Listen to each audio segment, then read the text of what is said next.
여러분, 범죄한 아담 이후로 인류의 역사는 싸움과 전쟁의 역사였습니다.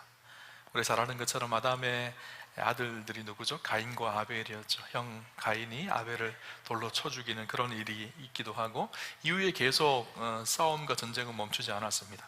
국가 간의 전쟁이 지금도 계속되고 있고요. 또 우리나라만 봐도 이념 때문에 서로 치열하게 싸우는 정치인들을 보게 되어집니다. 또 개인의 삶을 봐도 우리가 가는 곳곳마다 싸움이 있죠. 직장에서도 그렇고, 심지어는 교회에서도, 또 심지어는 사랑하는 부부 관계에서도 우리는 날마다 싸웁니다. 여러분 주위에는 어떤 싸움이 있나요? 매우 슬퍼 보이는 한 남자가 술집에서 혼자 우울하게 술을 마시고 있는 거예요. 아무런 말도 없이 혼자 술만 마시고 있는 그 모습을 보면서 술집 주인이 저 사람이 뭔가 좀 큰 문제가 있나 보다 생각이 들어서 다가가서 말을 걸었습니다. 무슨 일이 있으세요? 라고 물으니까 그 사람이 하는 말이, 한숨을 푹 내쉬면서 집사람과 싸웠습니다 그러더라는 거예요.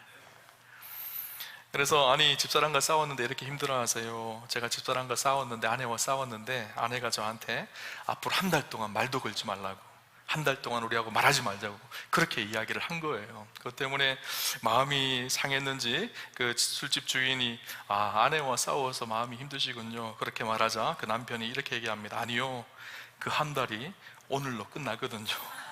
한 달 동안 참 좋았었는데 그렇게 이야기를 하더라는 거예요. 여러분, 여러분은 어떤 싸움 속에 있나요? 날마다 우리의 삶 속에 주어지는 싸움의 광경들을 목도하거나, 또 우리가 싸움 속에 들어가거나, 사실 우리 안에는요 다 싸움에 대한 내관이 있어요. 그래서 그곳에 평상시에는 괜찮은데 불만 탁 붙이면 누구든지 마음속에 분노를 내고 화를 내고, 그것 때문에 싸우고 다투는 일들이요 우리의 인생 속에 비일비재하게 일어나게 되어집니다. 여러분, 우리 그리스도인들은요 싸우는 사람들이 아니에요. 화목케 하는 직분을 하나님께서 우리에게 주셨습니다. 분쟁이 있는 곳에 화목을 이루어가고 사랑과 용서를 베푸는 하나님의 사람들이죠. 그래서 사도 바울은 우리에게 그렇게 말합니다. 고린도서 5장 17절 18절에 그런즉 누구든지 그리스도 안에 있으면 새로운 피조물이라, 이전 것은 지나갔으니 보라 새 것이 되었도다. 모든 것이 하나님께로 났으며 그가 그리스도로 말미암아 우리를 자기와 화목하게 하시고 또 우리에게 화목하게 하는 직분을 주셨으니, 우리에게 다 직분을 주셨다라는 거예요. 그 직분이 무엇이라고요? 화목케 하는 직분이 저와 여러분 가운데 있습니다. 예수님도 그렇게 말씀하셨죠. 화평케 하는 자는 복이 있다라고 말씀하셨어요. 여러분, 저 여러분의 삶이 분쟁이 있는 곳에 화목을 이루어가는 축복의 통로가 되는, 평화의 사람들이 되는 그런 은혜가 있으시기를 주님 이름으로 축원합니다. 오늘 본문에서 사도 바울은요 그렇게 우리가 싸우는 사람이 안 돼야 됨에도 불구하고 우리에게 싸우라고 말씀하고 있는 장면이 오늘 본문의 장면이에요. 근데 이 싸우라는 것이 세상 사람들이 말하는 분쟁과 다툼, 나쁜 싸움을 의미하는 것이 아니라 믿음의 선한 싸움을 싸우라고 우리에게 권면을 하고 있는 것이죠. 여러분, 저 여러분이 싸우는 사람이었으면 좋겠습니다. 그런데 나쁜 싸움이 아니라 정말 믿음의 선한 싸움을 싸워가는 하나님의 사람의 삶을 살아가시는 축복과 은혜가 있었으면 좋겠습니다. 오늘 본문의 말씀은요 사도 바울이 디모데 전서의 말씀이잖아요. 이 디모데 전서의 말씀은 바울이 그의 사랑하는 영적인 아들 디모데에게 보낸 편지입니다. 바울이 로마 감옥에 1차로 투옥이 되는데 2년 동안 감옥에 지내다가 감옥에서 풀려납니다. 풀려나 사도 바울은 다시 복음을 전하는 전도 여행을 가게 되어지죠. 그러던 중에 어떤 소문을 듣는가 하면 에베소 교회가 어려움이 있다라는 소문이 들었습니다. 거짓 교사들이 들어와서 잘못된 가르침을 하고 있다는 것을 듣게 되어져요. 그래서 그곳에 자기의 사랑하는 아들 디모데를 파송을 합니다. 그 파송한 디모데에게 보낸 편지가 오늘 본문의 말씀, 디모데 전서의 말씀입니다.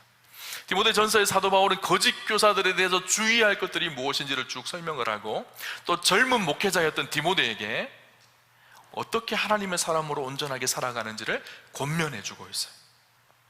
그 편지의 마지막 부분이 오늘 우리가 읽었던 본문인데, 바울은 그 마지막 부분에 믿음의 선한 싸움을 싸우라고 그렇게 권면을 하고 있습니다. 왜 그랬을까요? 거짓 교사들이 에베소 교회 안에 나쁜 싸움을 하고 있었거든요. 서로 변론하고 분쟁하고 다투고 싸우는 일이 에베소 교회에 일어나니까 믿음의 사람 너 디모데는 나쁜 싸움을 하는 사람들이 아니다. 우리는 믿음의 선한 싸움을 해야 된다라는 것을 강조하며 우리에게 이야기하고 있는 것입니다. 그러면서 오늘 본문에 우리가 눈여겨볼 것이 있습니다. 무엇인가 하면, 오늘 바울이 오늘 디모데를 부를 때 어떻게 부르는가 하면, 오늘 성경 11절 말씀을 같이 한번 볼까요? 11절 같이 한번 보겠습니다. 오직 너 하나님의 사람아, 이것들을 피하고 의와 경건과 믿음과 사랑과 인내와 온유를 따르며. 사도 바울이요, 디모데를 부를 때 어떻게 부르죠? 오직 너 하나님의 사람아, 이렇게 불러요. 바울이 보통 다른 서신서에서, 오늘 또 디모데전서 후서에서 디모데를 향해서 이렇게 디모데를 호칭할 때 사랑하는 내 아들 디모데, 이렇게 표현을 많이 하거든요. 그런데 오늘 본문에만 특별하게 오직 너 하나님의 사람아, 이렇게 부르고 있어요. 이 오직 너 하나님의 사람아, 이 하나님의 사람이라는 표현은요, 신약 성경에 딱 2번 나옵니다. 오늘 디모데전서에 나오고요, 디모데 후서에 나옵니다. 구약 성경에는 여러 번 나오는데요, 구약 성경에 나오는 이 하나님의 사람이라고 불려졌던 사람들은요, 다 특별한 믿음의 사람들을 부를 때 하나님의 사람이라고 불렀어요. 대표적인 사람이 바로 모세, 사무엘, 다윗, 엘리야, 엘리사, 이런 특별한 하나님 앞에 부르심을 받고 특별한 사명을 감당했던, 하나님의 사랑을 받았던 사람들을 부를 때 하나님의 사람아, 이렇게 불렀거든요. 근데 그 호칭을 오늘 바울이 디모데에게 하고 있는 거예요. 여러분, 우리가요, 누구를 부를 때 어떤 호칭을 사용하느냐는 참 중요하거든요. 제가 길을 가다가 누군가가 저에게 아저씨 그러면요, 저는 아저씨인 거예요, 그냥. 근데 저 뒤에서 누군가가 저를 보면서 저희 교회 성도님이 목사님 부르면요, 그때부터 목사인 거예요, 저는. 그죠? 누가 그 이름을 부르냐에 따라서 그 호칭은 자기의 정체성이 어떤 것인지를 가르쳐 주는 거예요. 브라질 오지에서 의료 활동을 했던 선교사님, 멜란드 선교사님 부부의 이야기입니다. 이분들이 그곳에 사역을 할 때 호칭이 4번 바뀌었다고 합니다. 처음에 그들이 들어가서 인디언 마을에서, 오지였던 인디언 마을에서 사역을 할 때 인디언 사람들이 그 선교사님 내외를 백인이라고 불렀다고 해요. 그냥 백인, 저 백인들 이렇게 불렀다는. 그 백인이라는 이름 속에는 인디언들한테는 상처가 있거든요. 자기들을 괴롭히고 힘들고 자기들의 목숨을 잃게 했던 증오의 이름이 백인이에요. 그러니까 외모가 백인이니까 선교사님들 내외가 들어왔을 때 백인이라고 그렇게 불렀어요. 근데 이분들이 열심히 사역을 했어요. 그 비난을 감수하면서도 묵묵히 열심히 사역을 하고 인디언들의 질병을 고쳐주고 자기를 희생하며 헌신하며 사역을 하고 나니까 조금 지나서 그들이 어떻게 불렀는가 하면 좋은 백인, 이렇게 불렀어요. 백인이기는 백인인데, 백인들 중에 저 사람은 좀 좋은 사람이다, 이렇게 불렀던 거예요. 근데 10년이 지났어요. 10년 동안 인디언 사람들과 똑같이 옷을 입고 그 사람들이 먹는 것을 똑같이 먹고 그 사람들하고 똑같이 생활하면서 그렇게 연약한 사람들, 힘든 사람들을 돌보아주고 그렇게 지내고 나니까 나중에는 언어도 인디언 언어도 다 유창하게 사용하고 언제든지 그들과 대화하고 그런 관계가 되어지고 나니까 그들이 어떻게 불렀는가 하면 좋은 백인에서 백인 인디언이라고 부르기 시작했습니다. 외모는 백인인데 저들이 삶의 모습 보니까 인디언하고 똑같은 거예요. 그래서 백인 인디언, 이렇게 불렀다라는 거예요. 그런데 한참 동안 열심히 묵묵하게 주님 주신 사명을 감당하며 그들을 섬겼습니다. 그러던 중에 한 사건이 있었는데, 한 소녀가 너무너무 심하게 아파서 다쳤는데 그 소녀를 지극정성으로 돌봐줬어요. 지극정성으로 그렇게 돌봐주고 나니까 그 마을의 추장이 어떻게 그 선교사님 내외를 불렀는가 하면 당신들은 하나님의 사람들입니다, 이렇게 불렀던 거예요. 그래서 그 다음부터 그들을 부르는 호칭이 하나님의 사람이라는 호칭이 되어졌다라는 거예요. 하나님의 사람이라는 호칭 속에는 그들이 살아왔던 삶의 모습이 담겨져 있었던 것이고 그들이 어떻게 살아갈 것인지가 담겨져 있었던 것이죠. 그런데 그 하나님 나라, 하나님의 사람이라는 호칭을 오늘 어떻게 불렀다고요? 바울이 자기의 사랑하는 아들 디모데를 부를 때 하나님의 사람아, 이렇게 불렀다라는 거예요. 여러분, 호랑이는 죽으면 가죽을 남기고 사람은 죽으면 무엇을 남기죠? 이름을 남겨요. 그 이름에는 그 사람의 정체성이 담겨져 있는 거예요. 호칭이 담겨져 있는 것이죠. 여러분, 자기가 사랑하는, 자기가 존경하는 영적인 아버지 바울이 자신을 향해서 구약시대에 모세에게 불렀던 이름, 또 사무엘에게 불렀던 이름, 다윗에게 불렀던 그 이름을 자기에게 불러준다고 생각을 해보십시오. 너 하나님의 사람아, 이렇게 부를 때 이 디모데의 마음이 어땠을까요? 가슴 벅차지 않았을까요? 가슴이 뜨겁지 않을까요?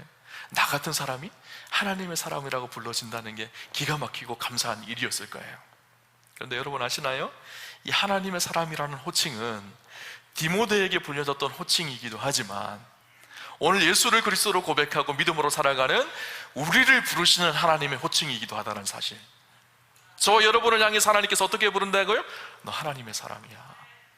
비록 여전히 연약하고 제약된 모습이 내 안에 있지만 예수 그리스도를 구주로 고백하고 하나님의 자녀 되어지고 하나님의 백성 된 우리를 향해서 하나님께서 뭐라고 하신다고요? 너 하나님의 사람아, 이렇게 부르세요. 우리가 잘 아는 말씀이 있죠. 베드로전서 2장 9절에 보면 그러나 너희는 택하신 족속이요 왕같은 제사장들이요 거룩한 나라요 그의 소유된 그 백성이니 이는 너희를 어두운 데서 불러내어 그의 기이한 빛을 들어가게 하신 이의 아름다운 덕을 선포하게 하려 하십니다. 하나님께서 우리를 어두운 데서 건져내셔서 기이한 빛에 들어가게 하셨다. 그래서 우리의 호칭을 바꾸셨다라는 거예요. 우리를 택하신 족속이고 왕같은 제사장들이고 거룩한 나라고 하나님의 백성된 소유된 백성이라고 그렇게 부르셨다라는 거예요. 골로새서 1장 13절에 보면 그가 우리를 흑암의 권세에서 그의 사랑의 아들의 나라로 옮기셨다 그렇게 표현하고 있어요. 우리가 세상에 속하여 죄된 세상 속에 살았던 그런 인생이었는데 예수 그리스도를 믿음으로 인해서 우리가 어떻게 됐다고요? 그의 사랑하는 하나님의 아들의 나라로 옮겨졌다. 하나님 나라의 백성과 시민이 되어졌다라는 거예요. 저와 여러분이 다 하나님의 사람들이에요. 우리 옆 사람하고 한번 인사할까요? 당신은 하나님의 사람입니다. 마음이 뜨거워지나요? 한 번 더 인사할까요? 당신은 찐 하나님의 사람입니다. 여러분, 찐 하나님의 사람이에요. 요즘에 가요에 보니까 찐이라고 그러더라고요. 그죠? 우리는요 예수 그리스도로 인해서 찐 하나님의 사람들이 되었어요. 근데 아직 우리 안에 연약함이 있어요, 사실. 왜냐하면 이전에 흑암의 권세에 묶여 있었던 삶이기 때문에 하나님께서 우리를 구속하셔서 하나님의 시민과 하나님의 백성이 되게 하셨어요. 그런데도 아직 우리 안에는 흑암의 권세에 묶여 있었던 습성들이 있어요. 여러분, 대한민국 국민이 되는 가장 좋은 방법이 뭔지 아세요? 우리가 한국의 언어를 배우고 한국의 문화를 배우고 김치도 먹고 한국말도 쓰고 그렇게 되어야지 우리는 대한민국 국민이 된다고 생각을 하지만 가장 좋은 방법은요 그냥 시민권을 받으면 돼요. 그죠? 하나님께서 우리를 그렇게 해주신 거예요. 어둠의 권세에 살았던 우리를 건져내셔서 예수 그리스도 안에서 예수를 믿는 우리에게 하나님께서 시민권을 부여해 주셨어요. 아직까지는 우리 안에 연약함이 있어요. 아직 한국말도 잘 모르고 아직 한국의 문화도 잘 모르지만 한국 시민이 되어진 것처럼 아직 잘 모르지만 하나님께서 우리를 건지셔서 하나님의 백성이 되게 하셨어요. 근데 이제 하나님의 백성이 되게 하셨으니까 한국 시민이 되어졌으니까 어떻게 해야 될까요? 한국 사람에 걸맞게 살아가야 되잖아요. 한국말도 배우고 또 한국 문화도 배우고 매운 김치도 먹어보기도 하고 그래야 되는 것처럼 우리가 하나님의 백성답게 이제는 살도록 우리의 삶이 변화되어져야 합니다. 하나님의 사람으로 우리를 부르셨는데 그 하나님의 사람답게 살아가는 방법이 무엇인지를 오늘 본문은 우리에게 두 가지 가르쳐주고 있어요. 그것이 무엇인가 하면요, 본문이 말해주고 있는 하나님의 사람의 삶의 모습은 첫 번째, 하나님의 사람은요 피해야 할 것과 따라야 할 것을 구분하여 행하는 사람이라는 거예요. 피해야 될 것이 있고 열심히 따라서 행해야 될 것이 있다라는 거예요. 11절 말씀 우리 같이 한번 읽어보겠습니다. 같이 보겠습니다. 오직 너 하나님의 사람아, 이것들을 피하고 의와 경건과 믿음과 사랑과 인내와 온유를 따르며. 피해야 될 것이 있고 따라야 될 것이 있다라고 이야기하고 있습니다. 사도 바울은 피해야 할 것을 먼저 이야기하는데 피해야 할 것이 뭐라고 이야기하고 있죠? 이것들을 피하라 그렇게 말하고 있어요. 이것들이 무엇일까요? 오늘 본문 전의 이야기겠죠, 그죠? 오늘 본문 전에 3절부터 10절까지 피해야 될 것이 무엇인지를 사도 바울은 우리에게 가르쳐 줍니다. 무엇인가 하면 아까 제가 서두에 말씀드렸던 것처럼 당시에 이 디모데 전서를 기록할 때 에베소 교회에 이 거짓 교사들이 들어와서 문제를 일으켰어요. 거짓 교사들이 예수님의 말씀을 따르지 않고 진리를 가르치지 않았습니다. 자기의 교만으로 언쟁을 하고 변론을 하였습니다. 그래서 교회 안에 다툼이 일어나고 투기와 분쟁과 비방과 악한 생각이 교회 안에 가득했습니다. 마음이 부패하게 되어져서 진리를 잃어버리는 일들이 일어나기도 했고요. 그들이 경건을, 겉모습은 경건의 모습을 행하는 것 같지만 진짜 경건의 능력은 없었어요. 경건의 모습을 행하는 이유는 자기들의 부요함을 추구하기 위해서, 돈을 벌기 위해서 경건을 사용했던 거짓 교사들이 있었다는 것을 바울은 이야기합니다. 그러면서 하는 말이 10절에 돈을 사랑함이 일만하게 뿌리가 되느니 이것을 탐내는 자들은 미혹을 받아 믿음에서 떠나 많은 근심으로써 자기를 찔렀도다. 돈을 사랑하고 세상의 욕망과 정욕을 쫓았던 거짓 교사들, 이것을 피하라는 거예요. 여러분, 돈이 좋은 것이죠. 그렇지만 돈을 사랑하면요, 그때부터 우리 인생이 탐욕과 욕심에 이끌려 가기 시작합니다. 돈이 좋은 것이지만, 잘 사용해야 되는 것이지만 돈이 무서운 것이기도 해요. 이것들을 피하라는 거예요. 반대로 따를 것이 있다라는 거예요. 11절에 의와 경건과 믿음과 사랑과 인내와 온유를 따르며, 그렇게 말하고 있어요. 여러분, 우리의 신앙에는요, 성경은 이렇게 계속 반복적으로 이야기하는데 피할 것이 있고 따를 것이 있다라는 것을 계속 강조해서 이야기합니다. 그래서 피할 것을 피하라는 거예요. 그리고 따르라는 거예요. 부정적인 것들은 피해야 합니다. 그리고 하나님께 주시는 긍정적인 일들은 따르고 행해야 된다라는 것을 이야기하고 있어요. 예를 들면 이런 거예요. 우리가 거짓말을 하거나 나쁜 말을 하는 것을 피해야 되죠. 참아야 됩니다. 하지 않도록 노력해야 되죠. 근데 참고 하지 않고 피하는 것에만 그치면 안 돼요. 오히려 적극적으로 어떻게 해야 될까요? 선한 말을 하고 덕이 되는 말을 하고 사람을 사랑하는 말을 해야 되는 거예요. 그죠? 피할 것이 있고 더 적극적으로 행해야 될 것이 있다라는 거예요. 성경은 이렇게 계속 성경은 우리에게 설명을 해줘요.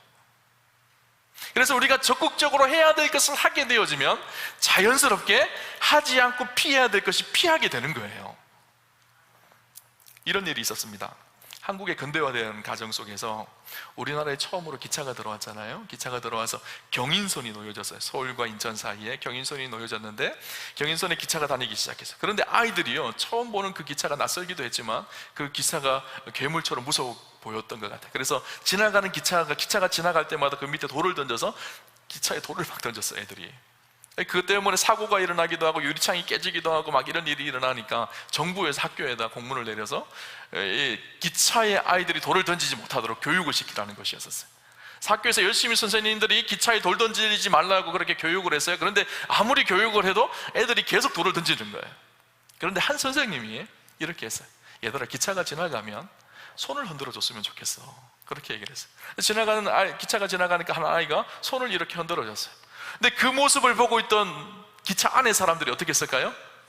반가워서 같이 손을 막 흔들어 준 거예요. 애들이 맨날 돌만 던지다가 안에 사람들 자기를 위해서 손을 흔들어 주는 이 모습을 보고 너무 반갑고 기쁜 거예요. 그 다음부터 놀라운 일이 일어나기 시작합니다. 아이들이 돌을 던지지 않고 아이들이 다 손을 흔들기 시작하는 거예요. 하지 말라고, 돌 던지지 말라고, 피하라고, 하지 말라고 아무리 가르쳐도 하지 않던 아이들이 오히려 반대로 손을 흔들어 주라고 그렇게 긍정적인 것을 행하라고 하니까 오히려 더 하지 않을 것을 끊어낼 수 있는 힘이 생긴 거죠. 성경은 우리가 그것을 이야기하고 있어요. 우리가 하지 않아야 될 것이 있죠. 피해야 될 것이 있죠. 그런데 오히려 적극적으로 행하게 되어지면 자연스럽게 하지 않을 것이 끊어진다는 거예요. 적극적으로 행해야 될 것이 무엇인가 하면 의와 경건과 믿음과 사랑과 인내와 온유라고 말하고 있습니다. 의가 무엇일까요? 의라는 것은 하나님의 말씀을 통하여 알게 된 우리 성도들의 바른 삶과 행동을 말합니다. 하나님의 말씀이 가르쳐주는 의로운 삶과 행동, 그것을 행하라는 거예요. 거짓 교사들의 어리석은 진리가 아닌 것을 따라 행하는 것이 아니라 하나님의 말씀을 따라서 그 말씀이 가르쳐주는 의로운 행동을 행하라는 것입니다. 경건은 무엇일까요? 하나님을 경외하고 하나님을 두려워하는 사람들이 마땅히 자신의 삶을 낮추고 진실하게 거룩하게 살아가는 삶이 경건입니다. 거짓 교사들은 교만하여서 자기가 드러나고 자기가 영광받기 위해서 그렇게 행했지만, 믿음의 사람들은 하나님 앞에 자신을 낮추고 겸손하게 거룩하고 진실하게 행하는 삶의 태도가 있어야 된다는 것을 이야기하고 있어요. 믿음과 사랑과 인내와 온유를 따르라, 그렇게 말하는데 이것은 다 하나님과 우리 사이의 관계를 의미하지만 동시에 하나님을 믿는 우리가 세상 속에서 믿지 않는 사람들과 세상 사람들을 향해서 어떻게 행해야 되는지를 이야기하는 거거든요. 믿음이 무엇일까요? 하나님을 신뢰하는 것이잖아요. 하나님을 믿는 것이잖아요. 그렇게 우리가 하나님을 신뢰하고 믿는 하나님의 사람들은 세상 사람들도 믿고 신뢰해 줘야 된다는 거예요. 싸우고 분쟁하는 것이 아니라 그들을 믿고 신뢰해야 된다는 거예요. 그리고 사랑은 무엇일까요? 이 사랑이 아가페라는 단어로 기록되어 있는데, 하나님의 무조건적인 사랑을 받는 우리, 그 사랑을 경험하는 우리는 어떻게 될까요? 그 사랑을 받았기 때문에 그 사랑을 본받아서 이 사랑을 다른 사람에게도 나타내고 드러내는 사랑의 사람이 되어야 된다는 것을 이야기하는 거예요. 그 다음에 인내죠. 하나님이 우리를 인내하셨습니다. 끝까지 참으셨어요. 그래서 우리를 사랑하시고 용서하셨잖아요. 그렇게 하나님이 우리를 인내하신 그 인내를 아는 사람은 다른 사람을 인내하라는 거예요. 그리고 마지막으로 온유는 무엇일까요? 온유는 인내에서 한 발자국 더 나아가서 나를 힘들게 하고 나를 어렵게 하는 사람이 있지만 그 사람을 환대하려고 하는 마음의 부드러운 태도가 온유인 거예요. 이것을 행하라는 거예요. 거짓 교사들은 싸움과 분쟁을 일으키고 분쟁을 일으키도록 도발하지만, 믿음의 사람들은 그것을 행하는 것이 아니라 그것을 피하고 믿고 사랑하고 인내하고 온유하라는 것을 이야기하고 있는 것이죠. 그런데 우리 안에 문제가 있습니다. 어떤 문제가 있을까요? 피해야 될 것은 피하고 따라야 될 것은 따라야 되는데, 피해야 될 것은 따르고 따라야 될 것은 피한다는 사실이에요. 그죠? 하나님의 사람은요, 피해야 될 것과 따라야 될 것을 잘 구분하여서 피해야 할 것은 피하고 따라야 될 것을 따르는 사람들이 하나님의 사람이라는 거예요. 여러분, 피해야 될 것, 따를 것을 잘 구분하는 은혜가 저와 여러분 가운데 있으시기를 주님 이름으로 축원합니다. 두 번째는요, 하나님의 사람은 믿음의 선한 싸움을 싸우는 사람이라고 사도 바울은 우리에게 이야기해주고 있습니다. 오직 너 하나님의 사람아, 그리고 나서 믿음의 선한 싸움을 싸우라. 많은 사람들이 오해하는 것 한 가지가 무엇인가 하면, 그것은 우리가 예수를 믿으면 하나님이 사람이 되면 이제 신앙생활은 다 됐다, 다 했다라고 생각하는 거예요. 하나님 믿으니까, 예수님 믿으니까 이 땅에서 복을 받고 행복하게 살다가 천국 가면 된다라고 생각을 하는 거예요. 그런데 오늘 성경은 그렇게 이야기하지 않습니다. 우리가 하나님을 믿기 시작하면 그때부터 치열한 싸움이 시작된다는 거예요. 선한 싸움이 시작되어져야 된다는 거예요. 많은 사람들이 예수를 믿으면서 교회에 와서 좋은 이야기를 듣고 날마다 행복하고 평안하고 위로받고 복받고 그렇게 살다가 천국 가는 것으로 우리의 믿음의 생활을 이야기하는데, 그 신앙은 한쪽에 치우친 신앙입니다. 성경은요, 우리에게 하나님 주시는 평강도 있고 은혜도 있지만 또 한 가지, 믿음의 선한 싸움을 이 세상 속에서 살아가야 된다라는 거예요. 여러분, 믿음의 싸움을 할 때는요, 때때로 마음이 상할 때도 있습니다. 그래서 이 싸움 때문에 온몸이 피투성이가 되는 그때도 있습니다. 그럼에도 불구하고 이 믿음의 싸움을 멈추지 않는 거예요. 여러분, 이 선한 믿음의 싸움이 어떤 싸움일까요? 많은 사람들은요, 자기의 욕망과 욕심과 고집 때문에 다른 사람들과 싸웁니다. 그런데 우리 그리스도인들은요, 선한 싸움을 해야 된다라는 거예요. 믿음의 선한 싸움이 구체적으로 어떤 싸움인가 하면, 우리의 믿음을 지키고 하나님의 뜻을 이루어가는 싸움이 선한 싸움입니다. 나의 욕심과 욕망을 내려놓고 십자가의 주님 바라보며 십자가를 지고 가는 싸움이 선한 싸움이에요. 나의 편안함과 안락함을 추구하는 것이 아니라 하나님의 뜻을 구하고 하나님 나라를 구하는 싸움이 선한 싸움인 거예요. 내가 용서되지 않고 내가 사랑할 수 없는 그 사람들을 끝까지 사랑하고 용서하도록 나 혼자 치열하게 싸우는 싸움이 선한 싸움인 거예요. 사람들은 저마다 자기의 영광을 취하려고 노력하지만 자기의 영광을 내려놓고 하나님의 영광을 위해 살아가기로 치열하게 싸워내는 것, 이것이 선한 싸움인 거예요. 오늘 바울은 이 선한 싸움을 하라는 거예요. 이 선한 싸움에는 특징이 있습니다. 이 싸움은요, 쉼표가 없고 최후 승리가 있는 싸움입니다.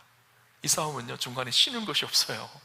주님 부르시는 그날까지요, 계속 싸우는 싸움이에요. 우리는 회사 일하다 좀 힘들면 휴가도 가고 하지만 이 하나님의 선한 싸움은요, 쉼이 없습니다. 휴가를 가도 그곳에서 진실하게 하나님의 백성으로 살아가야 될 싸움을 해야 되는 거예요. 그죠? 언제까지 될까요? 주님 오시는 그날까지. 오늘 성경을 보면요, 우리가 나누었던 이 11절 말씀에 의미 있는 단어들이 있어요. 11절에 보면 피하고라는 단어가 나오고 따르고 따르며라는 단어가 나옵니다. 그래서 아까 제가 피할 것은 피하고 따를 것은 따라야 된다라고 말씀을 했는데, 이 피하고라는 단어가요, 퓨케라는 헬라어예요. 그리고 따르며라는 단어는 디오코라는 헬라어입니다. 근데 이 헬라어에는요, 모두 다 현재 명령형으로 기록되어져 있습니다. 현재형으로 기록되어져 있다는 거예요. 우리에게 명령을 쫓고 피하고 따르라 이렇게 명령을 하고 있는데 현재형으로 되어 있다라는 거예요. 현재형으로 되어 있다라는 말은 지금 우리가 날마다 행해야 된다라는 거예요.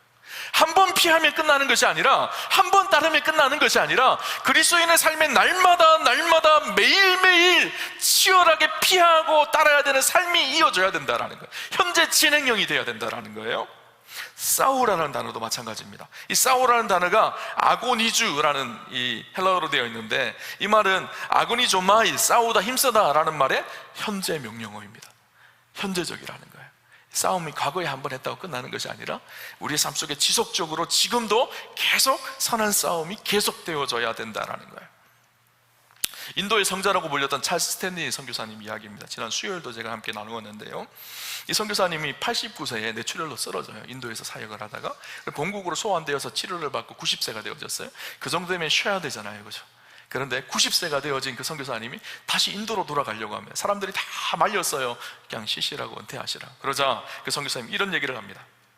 아주 유명한 얘기죠.